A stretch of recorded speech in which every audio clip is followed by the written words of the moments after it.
안녕하세요. 저는 경기도 용인에 살고 있는 30대 중반의 여성입니다. 저는 요즘 사람 앞길은 어떻게 될지 아무도 모른다는 말을 새삼스럽게 실감하고 있습니다. 아마도 제 36년 인생에서 가장 다사다난했던 시기를 꼽자면 그건 단연 올해라고 확실하게 말할 수 있을 것 같은데요. 저는 올해 1월이 되자마자 결혼을 하고 불과 얼마 전에 이혼을 하게 됐거든요. 우연하게도 결혼과 이혼이 모두 한 해 안에 일어난 일이 되어버렸던 거죠. 차라리 애초에 결혼을 하지 않았더라면 얼마나 좋았을까 하는 생각도 들었지만 이미 지나가 버린 후회는 어쩔 수가 없었습니다. 저의 이혼은 다름 아닌 저희 시어머니 때문이었어요. 저도 시집살이라는 걸 말로만 들었지 요즘 같은 세상에 설마 제가 당하게 될 거라고는 생각하지도 못했거든요. 아마 시집살이로 이혼을 하게 되는 대부분의 사람들도 저와 같은 생각을 했겠지만 말이에요. 그래도 그나마 제가 제일 잘한 일이 있다면 미련하게 더 참거나 기다리지 않고 하루라도 빨리 이혼을 하게 된 것이라고 말할 수 있겠네요. 사람은 희망이 있어야 산다는데 그때는 도무지 이 상황이 나아질 거라는 기대가 들지 않았거든요. 그리고 저의 그런 생각이 틀리지 않았다는 건 이혼 과정에서 다시 확인하게 되었고요. 지금 생각해봐도 어이가 없는 저의 시집살이 스토리를 여러분께도 들려드리고 싶네요. 저는 남편과 4년 전에 유기견 유기묘 쉼터에서 봉사활동을 하며 만났고 그곳에서 친해지게 되었습니다. 조금 특이한 만남이라고 할 수도 있겠네요. 저희가 만났던 당시의 남편은 이미 강아지를 키우고 있었습니다.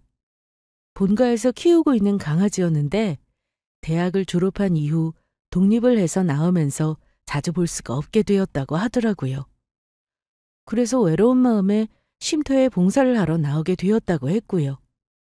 반면에 저는 어릴 때부터 고양이를 좋아했었지만 여건이 되지 않아서 키우지는 못하고 있었습니다. 대학을 다녔을 때는 자취방에 반려동물 금지 규정이 있어서 키우지 못했고 졸업을 하고 회사에 들어간 뒤에는 출장이 많아서 키우지 못했죠. 대신 요즘 쓰는 말 중에 랜선 집사라는 게 있죠. 방구석에서 인터넷으로 남의 고양이를 대신 보면서 예뻐하는 사람을 말하죠. 저는 바로 그 랜선 집사였습니다. 상황은 여의치가 않은데 남의 고향이라도 보고 싶은 마음이 굴뚝 같았거든요. 그리고 멀지 않은 근교에 쉼터가 있다는 얘기에 고양이도 보고 봉사도 할 겸 일석이조다 싶은 마음에 용기를 내어 다녀오게 되었습니다. 예정된 시각에 봉사자들이 모이자 다 같이 장비를 착용하고 주의사항을 들은 뒤 구역을 나눠 청소부터 시작했습니다. 아무래도 일이 처음인지라 좀 어리바리하고 미숙한 저와는 달리 당시의 남편은 이미 1년간 봉사를 꾸준히 해온 터라 거의 베테랑이라고 할 수 있었어요. 각오는 했었지만 생각보다 청소가 엄청 빡세더라고요. 아무리 열심히 관리를 해준다고 해도 쉼터에 있는 애들은 집에 있는 애들에 비해 꼬질꼬질할 수밖에 없었고 배번 훈련도 안 되어 있는 애들이 많아서 자연히 케이지도 지저분하더라고요. 케이지 하나를 청소하면 허리를 제대로 펼 틈도 없이 다음 케이지를 청소하는데 나중에는 거의 아무 생각도 떠오르지 않을 정도로 무아지경이었어요. 그리고 청소를 하는데 한참 눈에 밟히는 강아지가 있었습니다. 태어난 지 겨우 4달이나 됐을까? 제가 가는 방향마다 따라오며 꼬리를 흔들고 얼굴을 부비고 난리가 났더라고요. 사람의 손길이 참 많이도 그리운 아이인 것 같았습니다. 쉼터에서는 흔하게 일어나는 일이라고 하더라고요. 청소를 마치고 산책 시간이 되었는데 저는 그 아이 앞에서 발길을 옮기지 못하고 있었습니다. 복순이 산책시키시게요? 아, 그러고 싶은데 제가 강아지 산책을 한 번도 시켜본 적이 없어서 잘 못할 것 같아서요. 그러셨구나. 그럼 괜찮으시면 저랑 같이 하세요. 제가 복순이 산책시킬게요. 그래도 되나요? 그럼 같이 할게요. 그 귀엽고도 짠한 강아지의 이름은 복순이였습니다. 다행히 복순이의 케이지 앞에 우두커니 앉아있는 저를 발견한 남편이 먼저 다가와서 도움의 손길을 내밀었어요. 저는 당연히 따라 나섰죠. 남편에게서 강아지 리드줄을 잡는 법과 산책을 할 때 주의사항 같은 것들을 배우면서 저는 조금씩 복순이를 데리고 발걸음을 떼기 시작했습니다. 산책이라고 해봐야 멀리도 못 나가고 쉼터 근처를 조금 돌다 다시 들어오는 일이었지만 강아지는 너무나도 행복해 보였어요. 나중에 들은 고백이었지만 남편은 그때 강아지보다 제가 더 행복해 보였다고 하더라고요. 그리고 그렇게 좋아하는 제가 참 순수하고도 마음이 따뜻해 보여서 아마 그때 첫눈에 반했던 것 같다고도 말했고요. 어쨌거나 그 뒤로도 2주에 한 번 정도씩 저희는 정기적으로 쉼터 봉사를 하며 계속해서 만남을 이어갔습니다. 3달쯤 지났을 때 남편이 드디어 고백을 해오더라고요. 사귀자고요. 언제 말하나 했네. 무슨 고백하는데 3달씩이나 걸려? 내가 고백하려고 하는 거 알고 있었어? 모르면 그게 바보지. 이제 나도 애들 혼자 산책시킬 줄 아는데. 지훈이 너 나만 계속 따라다니면서 같이 산책시키자고 했잖아. 저희는 서로를 마주보며 어이가 없다는 듯 웃음을 터뜨렸습니다. 그렇게 연애는 시작되었고요. 어릴 때부터 동물을 좋아했던 저와 그 사람이 성인이 되어서 다른 곳도 아니고 이곳에서 만난 건 참 특별한 인연이라고 생각했습니다. 그때 당시만 하더라도요. 그리고 쉼터에서 만났던 그 복순이는 얼마 후에 제가 입양을 하게 되었죠. 그전까지는 출장을 자주 다니는 직업인지라 키울 엄두를 내지 못했었는데 이제는 그 사람이 제가 없을 때 복순이를 대신 돌봐줄 수 있었거든요. 둘 다 동물을 워낙 좋아해서 그런지 쉼터라는 특별한 매개체가 있어서 그런지 저희는 참 잘 맞았습니다. 정서적으로도 성격적으로도요. 쉬는 날이면 같이 복순이를 데리고 공원 산책을 하거나 애원 동반 카페에 가고는 했습니다. 매일 특별한 일을 하지 않아도 그저 셋이서 함께 보내는 시간이면 뭐든 행복했죠. 시간 가는 줄도 모를 정도로요. 그렇게 눈 깜짝할 사이에 3년의 시간이 더 흘렀습니다. 당시에 남편은 나름대로 괜찮은 학교를 졸업한 뒤 게임 쪽의 스타트업에 들어가서 일을 하고 있었습니다. 회사는 비록 신생인데다 규모가 작았지만 연봉은 꽤나 잘 받는 편이었죠. 동종업계나 또래 연차에 비해서도요. 한창 개발자 몸값이 사회적인 이슈를 일으킬 정도로 높을 때라 시기를 잘 타기도 했고요. 그리고 저는 이벤트 회사를 차려서 사업을 하고 있었습니다. 처음부터 사업을 시작했던 것은 아니었고 대학 졸업 후 다른 회사에 들어갔다가 사업 아이디어를 얻어 퇴사를 했어요. 막연히 잘 다니고 있던 직장을 관둔다는 것이 조금 두렵기는 했지만 그때까지만 해도 살면서 제일 큰 용기를 냈던 것 같습니다. 모든 일에는 다 시기라는 게 있는데 더 망설이면 이 좋은 아이템이 날아가겠다 싶은 생각이 들어서요. 다행히도 사업 자금은 부모님이 빌려주셨습니다. 감사하게도 집안이 조금 여유로운 편이었거든요.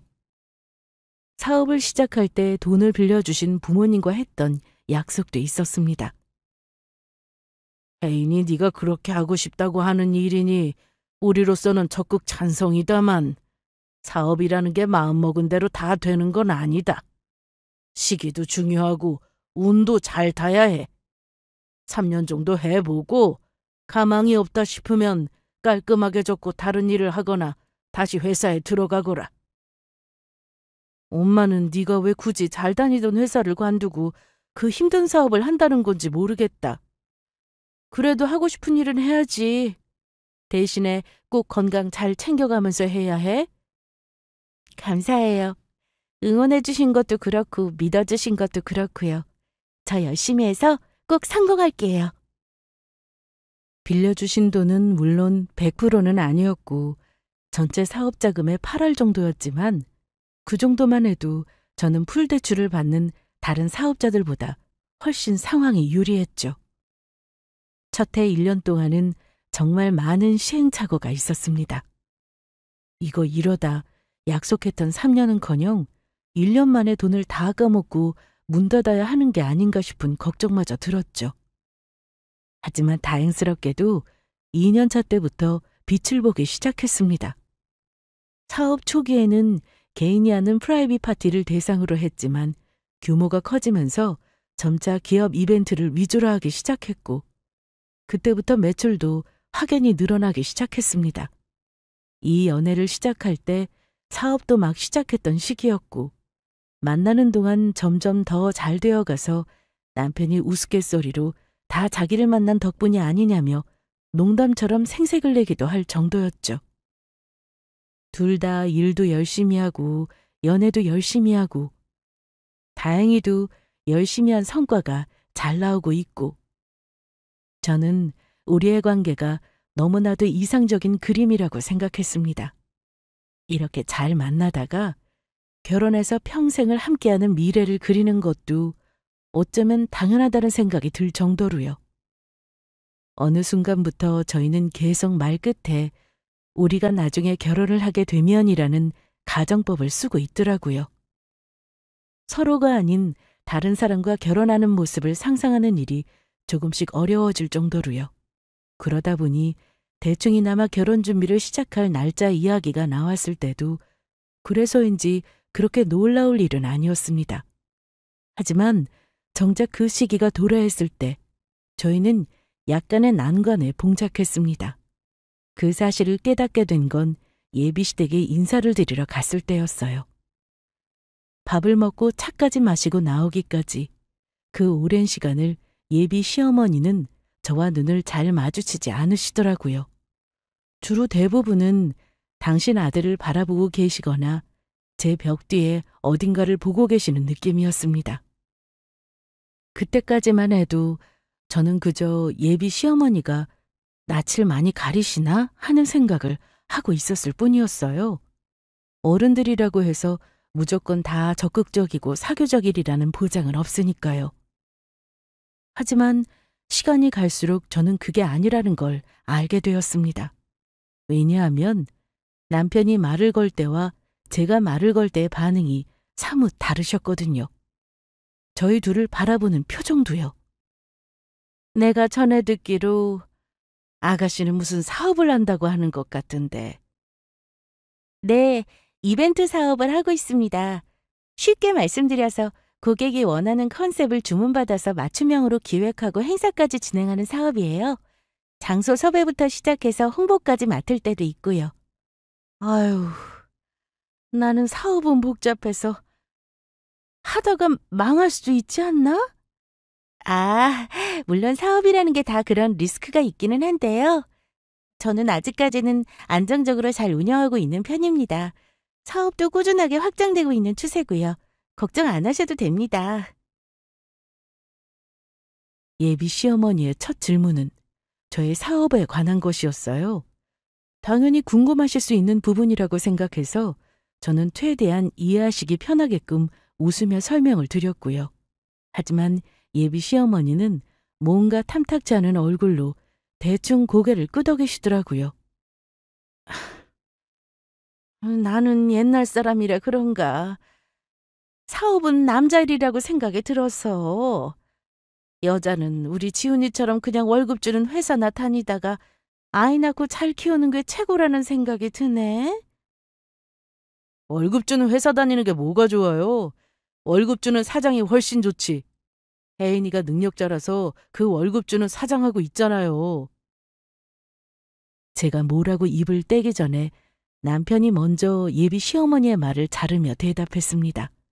사실 예비 시어머니의 말씀에 어디서부터 어디까지 말씀을 드려야 할지 약간 막막해지려던 찰나였어요. 생각하시는 게 조금 옛날 분이시라는 얘기는 남편을 통해서 미리 들었었는데 이 정도이실 거라고는 생각도 못했었거든요. 사업하면 많이 바쁘고 정신없고 할 텐데 나중에 남편 밥이나 잘 챙길 수 있겠어요? 다른 건 몰라도 나는 일한다고 바쁘다며 집에서 남편 밥도 안 먹이는 건 이해를 못 하겠더라고. 밥 문제는 저희가 알아서 할게요. 뭐 그런 것까지 벌써 걱정을 하세요. 아니, 나는 걱정이 되니까 그러지. 내가 주변 친구 며느리들을 보니까 아이고, 우리 어머니 또 쓸데없는 걱정을 사서 하신다. 그리고 요리는 제가 잘하니까 혜인이 아니라도 제가 해서 잘 먹어요. 남편의 능청스런 대답에 예비 시어머니는 어이가 없으신지 입만 떡 벌리고는 아무 말도 안 하시더라고요. 그 뒤로도 예비 시어머니가 뭐라고 이상한 말씀을 하실 때마다 남편이 적절하게 끼어들어 다 커트를 했고요. 솔직히 제가 대답하기에는 난감한 질문들이었죠. 제 성격상 일단 대답을 하려고 하면 거짓말은 못하는 성격이고 그렇다고 솔직하게 말씀을 드리기에는 예비 시어머니가 절대 원하는 대답이 아닐 것 같았거든요. 그런데 아가씨는 우리 지훈이랑은 성격이 너무 많이 다른 것 같은데 잘 살 수 있겠어요? 제 생각에는 지훈이와 성격이 그렇게 많이 다른 것 같지는 않습니다. 다르다고 해도 둘이 잘 맞춰갈 자신 있고요. 그리고 한참 만에 들을 수 있었던 예비 시어머니의 마지막 질문에 저는 조금 의아하다는 생각이 들었습니다. 평소에 저나 남편이 성격이 그렇게 다르다고 생각해 본 적이 없었거든요. 저희를 같이 아는 겹 지인들도 저희에게 너희는 성격이 참 잘 맞는다. 서로 비슷해서 쌍둥이 같다라는 말을 해왔을 정도로요. 예비 시어머니는 저희의 어디를 보고 그렇게 느끼신 건지 이상하다는 생각이 들었죠. 하지만 저의 대답에 예비 시어머니는 이라는 짧은 한숨으로 긍정도 부정도 하지 않으시더라고요. 보통은 여기서 뭐라고 한마디라도 더 하실 텐데 말이에요. 거기서 대화는 어색하게 끊겼습니다. 그날 집에 돌아오고 나서 저는 곰곰이 생각을 하다 바로 남편에게 전화를 걸어 물었습니다. 아무리 좋게 생각해도 저를 환영하는 분위기는 절대 아니었던 것 같았거든요. 그래서 단도직입적으로 물었죠. 혹시 자기 어머님이 나를 마음에 안 들어 하셔? 어? 아니야. 우리 어머니가 자기를 왜 싫어해? 그냥 사실대로 말해도 돼. 나도 눈치란 게 있잖아. 제가 집요하게 되묻자 남편은 마지못해서 그런 말을 했습니다. 사실은 어머니가 좀 가정적이고 여성스럽고 좀 그런 며느리상을 좋아하셔. 옛날 분이시라고 내가 말했었잖아. 그런데 자기가 사업을 한다고 하니까 아무래도 조금 그러셨나 봐. 어쩐지 그러신 것 같더라고. 그래도 어머니가 너 괜찮다고 하셨어. 그리고 신경 쓰지 마. 나랑 결혼하는 거지 우리 어머니랑 결혼하는 것도 아니잖아. 어차피 혜인이 너는 그런 거 신경 쓰는 성격도 아니겠지만. 남편과 제가 성격이 판박이라고 했잖아요. 남편은 저를 잘 알고 있었습니다. 제가 그런 건 딱히 신경 쓰지 않는다는 사실을요. 그때까지만 해도 저는 예비시댁 문제가 앞으로의 결혼 생활에 그렇게 중요한 일이 될 거라고는 생각하지 못하고 있었습니다. 제가 나중에 일어날 미래를 조금이라도 알 수 있었다면 아마 절대로 그런 결정은 하지 않았을 텐데 말입니다. 그리고 나중에야 알았지만 예비 시어머니가 제가 돌아가고 나서 제 성격이 너무 세 보인다며 싫다고 하셨다더라고요. 당연히 남편은 저에게 절대 전달하지 않았던 말이었지만 아마 제가 그 말을 들었었다면 어떻게 됐을지는 또 모를 일이었죠. 아무튼 그래도 괜찮다고 했다는 말은 영 거짓은 또 아니었는지 그 뒤로 결혼을 할 때까지 예비 시어머니는 별다른 말씀은 더 없으셨습니다. 이상한 말씀도 안 하셨고요. 아마 남편이 신신당부를 했던 것이었겠지만요. 아무튼 예비 시어머니라는 산을 넘고 나서 저희는 본격적인 결혼 준비를 시작했고 정확히 6개월 뒤에 결혼을 하게 되었습니다. 그리고 저는 시어머니의 문제가 마무리된 게 아니라는 사실을 결혼을 하고 난 직후에 알게 되었습니다. 결혼을 하고 딱 한 달 뒤부터 바로 지옥이 펼쳐졌거든요. 그건 바로 시어머니의 신혼집 방문이라는 지옥이었죠. 그 지옥은 저희 시어머니가 우연한 기회로 신혼집 비번을 알게 되는 것에서부터 시작됩니다. 저희 부부 2명이 다 집을 비웠을 때 시어머니가 신혼집에 남편의 짐에 딸려온 시어머니의 물건을 급하러 가지러 올 일이 있으셨거든요. 저는 출장지에 있었고 남편은 회사에 있어서 당장 갈 수도 없는 상황이어서 남편이 아파트 도어락의 비밀번호를 알려드렸습니다. 그리고 그 사실은 저희도 잊고 있었죠. 그리고 어느 주말 남편이 동호회 모임을 나가고 저는 집에서 누워 있었습니다. 꿀맛 같은 휴식에 늦잠도 실컷 자고 씻지도 않은 채 잠옷차림으로 누워서 TV를 보고 있었죠. 그런데 현관에서 누군가가 키패드를 누르는 겁니다. 당연히 저는 남편인가 싶어 잠옷차림으로 현관에 마중을 나갔죠. 그런데 문을 열고 들어온 건 뜻밖에도 저희 시어머니였습니다. 너무 당황해서 말문이 턱 막혔는데 입구에서 저를 본 시어머니가 아무렇지 않게 말씀하시더라고요. 집에 있었니? 지훈이가 혜인이 너 헬스장 갔을 거라고 하던데. 네? 아, 오늘은 그냥 쉬고 있었어요. 어머님 말씀도 없이 갑자기 무슨 일로. 마트에 갔다 오는 길에 딸기가 참 맛있어 보이길래 사왔다. 지훈이가 딸기를 엄청 좋아하잖니. 하루에 한 팩씩도 먹어 치우는 앤데. 딸기 때문에 오셨다고요? 저희가 사도 되는데. 그리고 미리 연락을 하고 오시지 그러셨어요. 딸기나 좀 놔두고 바로 오려고 한 건데 뭘 귀찮게 연락까지 하니. 그리고 지훈이한테 전화했더니 너 없다길래 바로 왔지. 시어머니는 마트 봉투에서 딸기 3팩을 꺼내 식탁에 올려놓으셨습니다. 그리고 제가 뭐라고 말도 하기도 전에 그중 한 팩을 꺼내서 씻기 시작하셨어요. 저희 집 싱크대에서요. 솔직히 좀 당황스러웠습니다. 아무리 딸기만 갖다 놓으려고 방문을 한 거라고 해도 말씀도 없이 이렇게 불쑥 찾아오셨다는 게요. 최소한 도착 전에 미리 전화라도 한 통 하셨으면 이렇게까지 당황스럽지는 않았을 텐데 말입니다. 거기다 시어머니 집과 저희 신혼집은 차를 타고 15분 거리에 있었습니다. 가깝다면 가깝다고 할 수도 있지만 지나가다 고작 딸기를 같이 사서 나눌 정도로 가까운 거리는 아니었죠. 그런데 굳이 방문을 하셨다는 것도 부담스러웠고요. 무엇보다 당황스러웠던 건 벨도 아니고 비밀번호를 직접 치고 들어오셨다는 사실이었습니다. 하지만 제가 어디서부터 말을 꺼내야 할지 고민하고 있는 사이에 남편이 집에 돌아왔습니다. 당신 집에 있었어? 나 오늘 안 나갔어. 지훈이 왔니? 딱 맞춰서 왔구나. 여기 앉아서 딸기 좀 먹어봐라. 딸기가 아주 제철이야. 오, 진짜 맛있겠네요. 이번 딸기 처음 먹어보는데. 눈치 없는 남편은 그저 본인 어머니와 딸기를 반기느라 제 표정은 보이지도 않는 모양이었습니다. 얼떨결에 마주 앉아 저희는 그날 예정에도 없는 딸기 파티를 벌였어요. 좀 불편하기는 했지만 어쩌다 있는 일이라면 넘어가야지 하는 생각을 하면서요. 그런데 그 일이 어쩌다 있는 이벤트가 아니라는 사실을 깨닫게 되기까지는 채 일주일도 걸리지 않았습니다.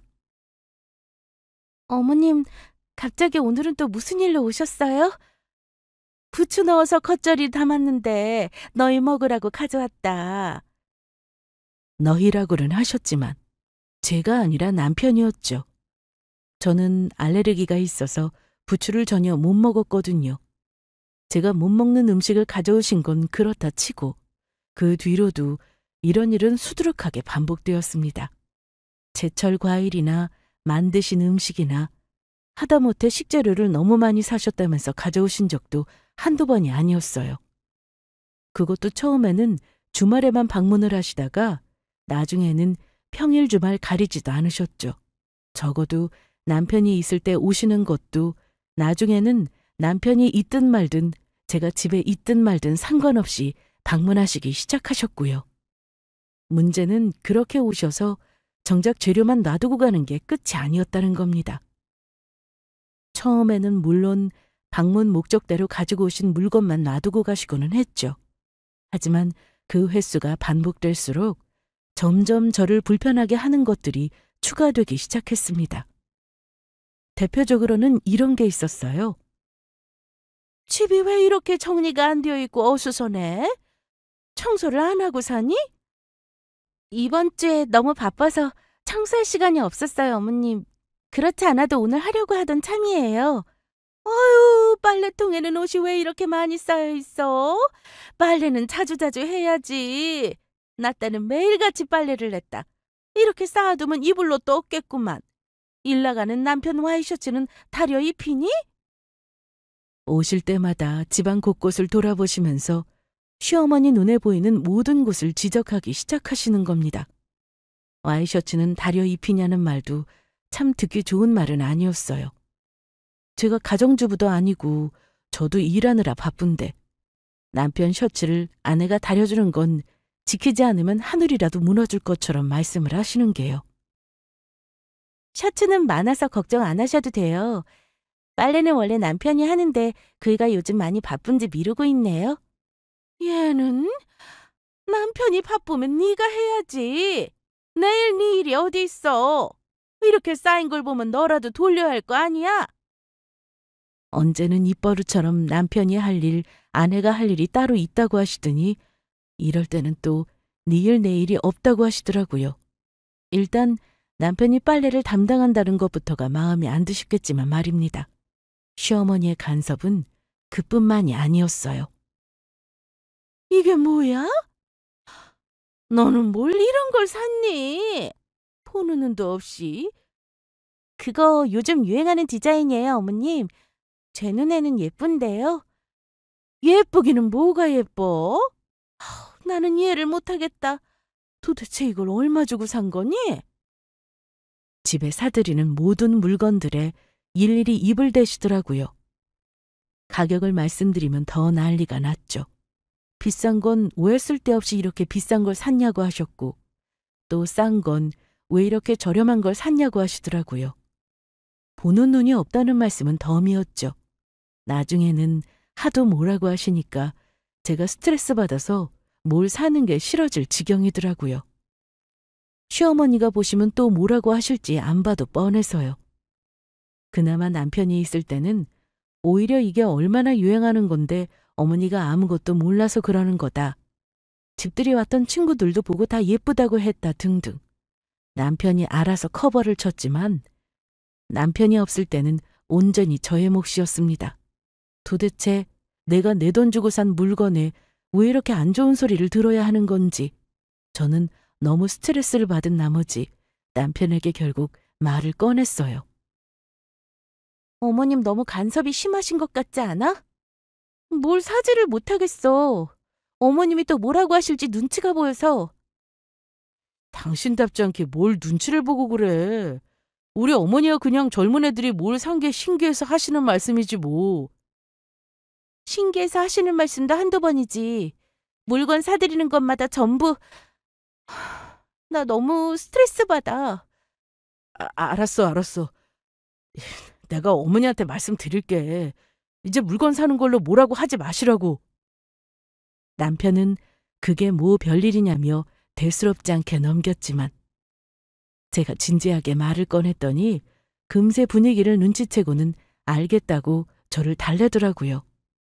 이걸 꼭 일일이 말을 해야 한다는 것도 스트레스였지만 말한다고 바뀔 거라는 보장이 없는 것도 문제였죠. 나는 어머니가 저러시는 게 하도 익숙해서 별 생각이 없었어. 내가 뭐 살 때도 늘 그러셨거든. 옛날에 아버지가 물건 사시는 걸 보고도 저러셨고. 예전에야 그러셨다고 쳐도 우리 성인이고 어머니 결혼을 한 부부인데 부부 살림에 자꾸 그런 말씀 하시는 거 좀 아닌 것 같아. 알았어. 불편했으면 미안해. 이제 안 그러실 거야. 저는 또 남편을 통해 작심했던 다른 말씀도 드렸습니다. 오시기 전에 최소한 전화를 하고 와달라고요. 그리고 비밀번호를 치고 들어오시지 말고 사람이 있을 땐 꼭 벨을 눌러달라고요. 그 뒤로 시어머니는 전화를 하고 오시기는 하셨지만 큰 의미는 없었습니다. 도착하기 바로 직전에 전화를 주셨거든요. 그리고 비밀번호 문제도 마찬가지였죠. 일단 벨을 누르기는 하셨는데 제가 조금이라도 문 여는 게 늦으면 그 몇 초를 못 기다리셔서 비번을 치고 계시더라고요. 현관에 나가고 있는 도중에 들려오는 키패드 소리만 들어도 저는 한숨이 나올 지경이었어요. 그리고 남편은 자기가 잘 해결하겠다며 걱정 말라고 큰 소리를 쳤습니다. 해결이 되기는 했어요. 그 다음부터 시어머니는 물건에 대해서는 일체 말을 안 하시더라고요. 깜빡하고 잔소리를 하려고 물건을 들었다가도 뒤늦게 생각난 듯 다시 내려놓으시며 못마땅한 표정을 지으시기는 했지만요. 하지만 중요한 건 그게 아니었습니다. 잔소리의 방향이 다른 곳으로 옮겨갔거든요. 냉장고에 왜 저번에 사다 준 재료가 그대로야? 지훈이 좋아하는 국도 끓여주고 하라고 사다 놨더니? 어머님, 저희 요즘 집에서 밥을 안 먹어요. 둘 다 계속 야근이었어서 먹을 시간이 없어요. 아무리 그래도 아침은 먹을 거 아니냐? 아침도 안 먹어요. 그이는 요즘 회사 나가서 먹거든요. 저는 원래 아침 안 먹고요. 이 말씀을 드리면 또 잔소리가 이어질 걸 뻔하게 알았지만 말하지 않을 수가 없었습니다. 그게 사실이니까요. 예상대로 시어머니의 일장연설이 한동안 이어졌죠. 여자가 남편 귀도 세워주고 고생하는 남편 밥도 잘 차려주고 해야지 며느리가 너무 똑똑한 것도 문제라고 하시면서요. 다른 집 며느리 이야기와 제 이야기를 교묘하게 섞어서 말씀을 하시는데 들어보면 결국 그런 얘기였어요. 요즘은 잘난 며느리들 때문에 아들들이 다 기죽어서 산다는 말씀이요. 거기다 제가 하는 일도 사사건건 무시하기 일쑤였습니다. 내가 처음부터 말했지만 여자가 무슨 사업이니? 요즘 잘 나가다가도 망하는 사업이 한둘이 아니라는데 출장 많은 것도 나는 마음에 안 드는구나. 제가 하는 일은 사업 특성상 행사 당일 현장 관리 때문에 출장이 잦을 수밖에 없었습니다. 예정에 없던 불규칙적인 출장도 많았고요. 그래서 급한 일로 시댁 행사를 몇 번 빠졌더니 그 뒤로는 입만 열면 저 말씀을 하시곤 하시더라고요. 남편이 벌어들이는 연봉보다 제가 정확히 몇 배를 더 번다는 건 시어머니 입장에서는 중요한 일이 아니었죠. 마지막으로 쐐기를 박은 건 바로 아이 문제였습니다. 저희 부부는 둘 다 딩크거든요. 어느 한쪽이 먼저 원해서 따르는 게 아니라 연애할 때부터 남편이나 저나 둘 다 아이를 원하지 않았어요. 그 부분이 맞아서 당연히 결혼을 할 수 있었던 거고요. 문제는 시어머니가 이 사실을 전혀 납득하지 못하고 있다는 것에 있었습니다. 네가 일 욕심내서 애 안 낳는 거 아니야? 아니에요, 어머님. 저희 둘 다 결혼 전에 미리 합의했던 내용들이었어요. 둘 다 아이를 원하지 않았고요. 그래서 끝까지 애를 안 낳겠다는 말이니? 그것이 딩크니까. 라는 말이 목구멍까지 차올랐지만 저는 다시금 찬찬히 시어머니께 말씀드렸습니다. 합의한 내용이고 바뀔 생각이 없다고요. 그 뒤로 시어머니가 저를 더 싫어하신 건 말할 필요도 없겠죠. 저는 이제 슬슬 한계에 부딪히고 있습니다. 이제는 만나는 횟수를 줄이는 방법밖에는 없겠다는 생각이 들었어요. 한 달에도 몇 번씩, 아니 한 주에도 못해도 2번씩을 찾아오시는데 좋은 소리만 들어도 스트레스를 받을 수밖에 없는 상황이었죠. 남편이 찾아오시는 횟수를 좀 줄여달라고 말씀드렸지만 그 문제는 또 해결이 안 되더라고요. 시어머니의 방문 횟수는 조금도 줄지를 않았습니다. 오히려 오지 말라고 했다고 섭섭하다고 하시면서 시애미가 오는 게 그렇게 불편했냐고 버럭 역정을 내셨다더라고요. 저는 결국 참다 못해 현관 비밀번호를 바꿔버렸습니다. 이제 시어머니 목소리만 들어도 스트레스 받아서 밤잠을 설치고 있는 지경이었거든요. 그리고 정확히 사흘 뒤에 저희 집을 방문한 시어머니는 당연히 난리가 났습니다. 또 제가 문을 열기 전에 비밀번호를 치고 계셨거든요. 내가 오는 게 그렇게도 싫으냐? 그래서 비번까지 바꿔버린 거야? 네. 솔직히 이렇게 비번 누르시고 계속 들어오시는 거 너무 불편해요. 그리고 저도 쉴 시간이 있어야 하는데 자주 찾아오시는 것도 불편하고요. 불편하다고? 그래서 앞으로 찾아오지도 말라는 거니? 내가 해주는 음식 좋다고 받아먹을 때는 언제고 이제 와서 불편하다고? 시어머니는 당장이라도 개거품을 물고 쓰러질 것 같은 기세였습니다. 저는 그 말씀에 속으로 웃음이 나왔죠. 제가 알레르기 때문에 못 먹는 부추를 넣었던 겉절이가 떠올랐거든요. 그게 저를 위한 음식이라고 말할 수 있을까요? 죄다 당신 아들을 위한 음식이었죠. 네. 앞으로는 집으로 찾아오지 마세요. 어머님 용건 있으시면 저희랑 밖에서 뵙고요. 뭐야? 아들 내외 사는 집에 이렇게 자주 찾아오시는 것도 제 상식에서는 이해가 안 되고요. 만나는 횟수도 줄였으면 합니다. 이게 어디서 상식 타령이야! 그 순간 시어머니는 앉아있던 소파에서 벌떡 일어나더니 제 머리채를 잡았습니다. 지금껏 살면서 남한테 머리채를 잡혀보기는 생전 처음이었는데 와, 순간 진짜 기가 막히더라고요. 처음에는 이 상황이 믿기지가 않았고 나중에 상황 판단을 한 뒤에는 입에서 저절로 욕이 나올 지경이었습니다. 저는 머리채를 잡힌 손을 있는 힘을 다해서야 간신히 뿌리칠 수 있었습니다. 머리는 당연히 산발이 되었죠. 내가 내 아들 집에도 마음대로 못 오냐? 당장 이혼해! 네, 원하시니 당장이라도 이혼해드릴게요. 그리고 여기는 당신 아들 집 아니에요! 제가 이런 말을 하게 된 데에는 이유가 있었습니다.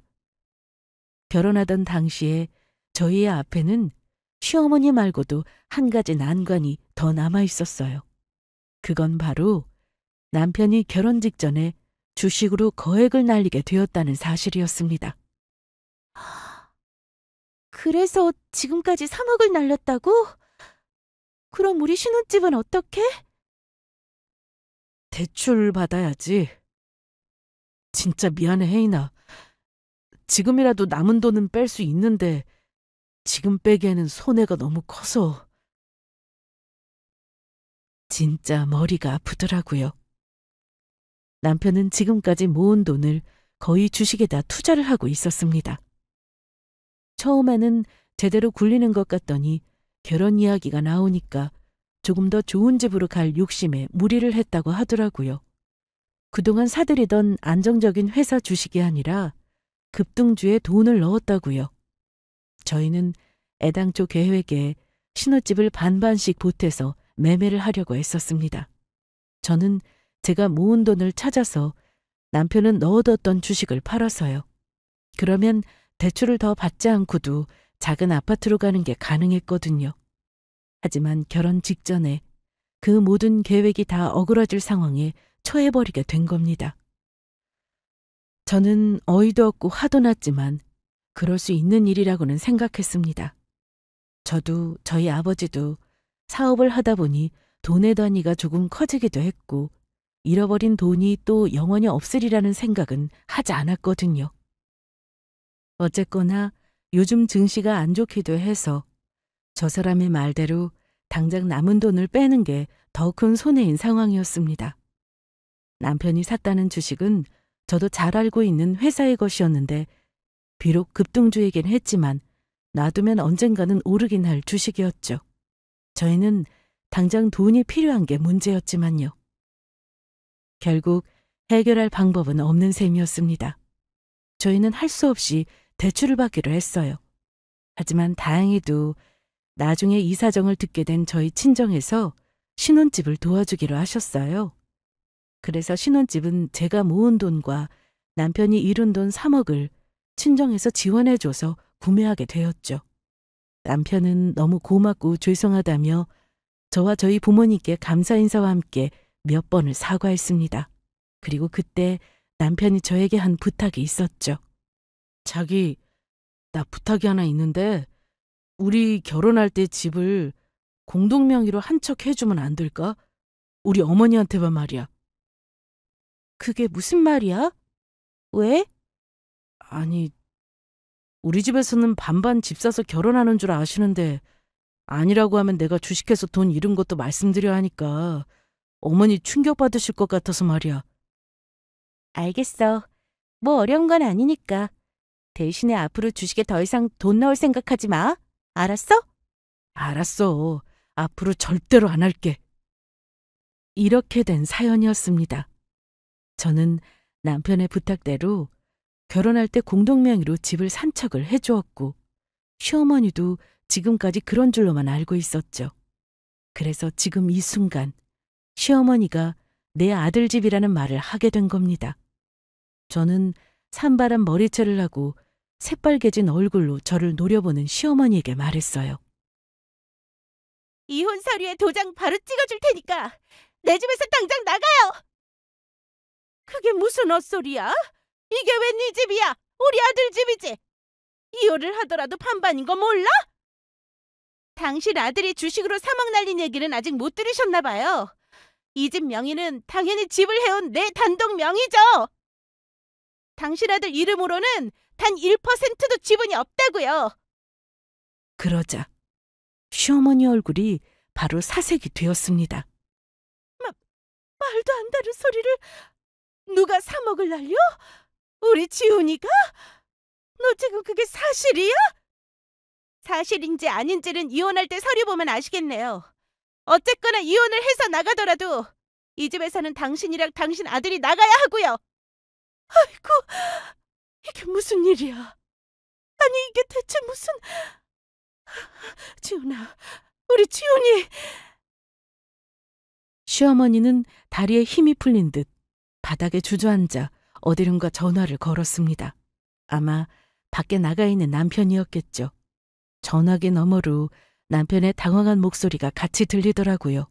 그리고 몇 마디를 더 확인한 시어머니는 결국 주저앉아 대성통곡을 하기 시작했습니다.